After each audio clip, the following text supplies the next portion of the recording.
สบายดีลูกค้าเนาะผู้ที่มีใจฮักมักผืนลมเนาะถือว่ามื้อนี้เขาซีมาเนาะอันนี้เขาจะมาอธิบายเนาะเกี่ยวกับปืนอัดลม2บอกนี่เนาะถือว่าอันนี้แมนเขาเฮ็ด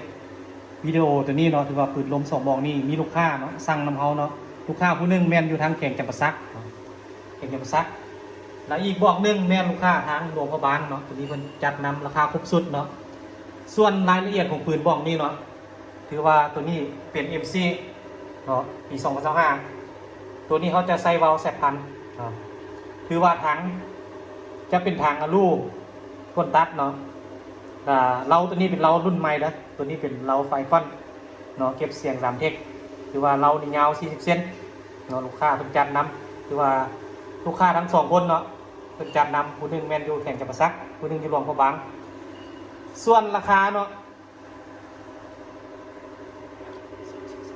ราคาแมน6 ล้าน 6เนาะทั้ง2กระบอกเลยเนาะคือกันเนาะลูกค้าทั้งหลวงพระบางเพิ่นก็จัดนำเฮาเนาะคือว่าเป็นคือกันเนาะทางอันเดียวกันเนาะถือว่าปืนนี่แมนเฮาได้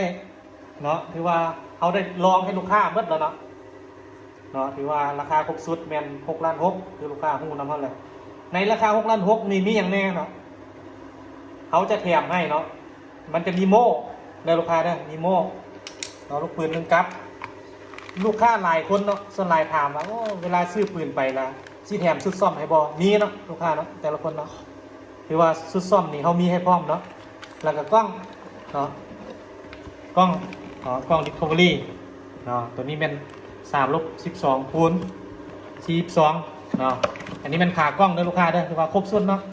ส่วนสูบจะเป็นสูบเนาะสูบกลางตีนพับได้เนาะถือว่าเครื่องเขาเป็นเครื่องใหม่มานะ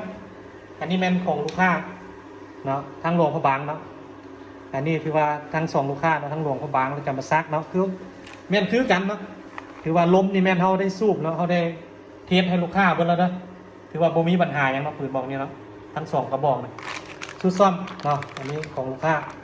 อันนี้ทั้งหลวงพระบางเนาะก็มีชุดซ่อมให้คือกันเนาะโม่เนาะ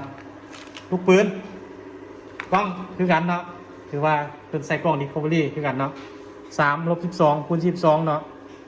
ถือกันเนาะสูบอันนี้เนาะถ้าลูกค้าท่านใดสนใจเนาะถือว่าติดต่อมาทางเบอร์เขาเนาะอันนี้เป็นเบอร์ WhatsApp ทางห้างเด้อราคาเขาแนะนำไปเนาะครบสุดราคา6 ล้าน 6เนาะถ้าลูกค้าท่านใดสนใจเนาะถือว่าติดต่อหาเขาได้เนาะแล้วก็ฝากติดตามเนาะช่อง YouTube ของเขาเนาะถือว่าเครื่องนี้เขาฝากแท้ฝากจริงเนาะถือว่าบ่มีกี่ตัวบ่มีโกงลูกค้าเนาะถ้าลูกค้าท่านใดย่านเขาตัวเขาโกงถือว่าลูกค้าท่านเมียนนัดครับเครื่องอยู่นครหลวงเขาสามารถให้กวดเครื่องกระจายเงินได้เนาะอันนี้ก็ขอบใจทั้งลูกค้าทั้งจำปาสักและก็หลวงพระบางที่เพิ่นมาจัดนำเฮาเนาะขอขอบใจ